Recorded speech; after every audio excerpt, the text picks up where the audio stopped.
Hello, good morning. Here's my theory on worldwide economics over the last couple hundred years. First of all, I'm not an economist. I got no training in this. I got nothing. I'm just a guy. But here's my idea.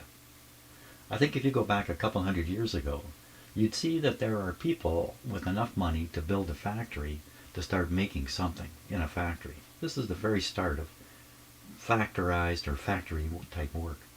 Now they got to put some people in the factory. Who are they going to get to work in the factory? And think about it, back then, a couple hundred years ago, this would probably be in England mainly. Working in a factory, not a very attractive thing. Not by today's standards, that's for sure. Who would ever want to work like that? Well, I'll tell you who. Young people on farms. Young people living in the farmland on farms, looking at their future, looking at their father and his sore back, and looking at all the work, and they're not very rich and really doesn't sound very good. Working in a factory could be quite enticing. There's quite an attraction there. Get out of the farm, get out of the weather, work inside a building, send your kids to school, live in a town with facilities and stores, have a much better life working in the factory than staying on the farm. And how much labor is available? Well, back then most families were really large, lots of kids. So lots of potential employment. And so I think in England that's what happened. The deal was live your life on the farm or come to the city, work in my factory. Make lots of money or make some money. Have a good life. Bring your kids up. Get them educated. That's wonderful. You'll be working hard in the factory, but you'll be doing it for the benefit of your family. Fantastic. What a deal. What about the farm? Well, the farm's mechanizing at the same time. The factory's producing the mechanized machines that are needed to run the farm with less people. Oh, whole thing's great. It's great until the next generation. Now you're the factory worker. You're close to retirement. Your kids are starting into the workforce. Do you think they want to work in the factory? They got the same feelings about your job that you had about your dad's farm. The kids really don't want to work in a factory. It becomes harder and harder to find people willing to work in a factory for low wages because you've drained the farmland. They're all in the factories and in the towns.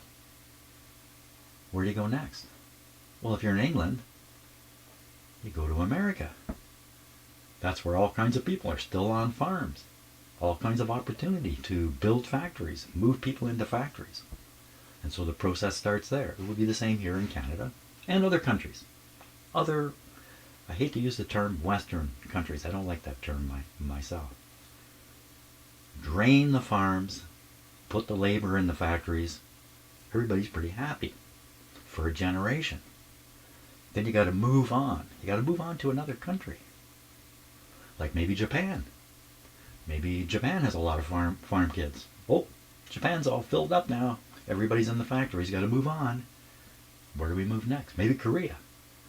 Go to Korea, lots of people on the farms, and move them in the factories. Uh-oh, nobody wants to work in the factories anymore. Let's move on. Where do we go next? Find cheap labor in, oh my God, China. Why, there's a billion people working on farms. Move them in the factories. Improve their lives. Really, you do improve their lives. Improve the whole nation. It really does. Factories produce things we want, no doubt about it. But you get to the point where people don't want to work in those factories anymore.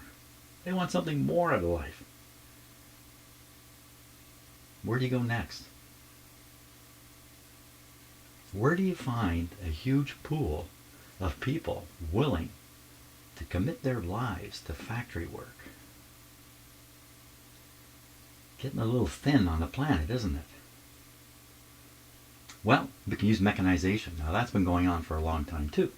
So if you go into a modern North American factory or European factory or anywhere in the world really, what do you see? Piles of people or piles of machines? Piles of machines is what you see.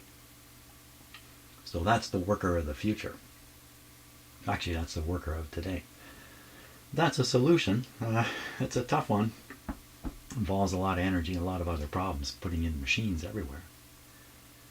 We're right on the cusp now of the next great shift in work, in my view, and again, I'm no expert in this, but we've run out of people to work in the factories, do the crummy work that nobody really wants to do, but might be willing to do under certain circumstances.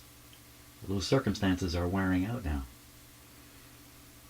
Well, that, I believe, is the economic story of the world up to this point. Draining the farmland of cheap labor, people willing to work for fairly low wages, see their lives improve over what they were, and I think we've worn out that at this point in the world. That's my idea. I'm throwing it out there for fun. Goodness knows if I'm right, I have no idea. But it sure looks that way to me. Thanks for listening.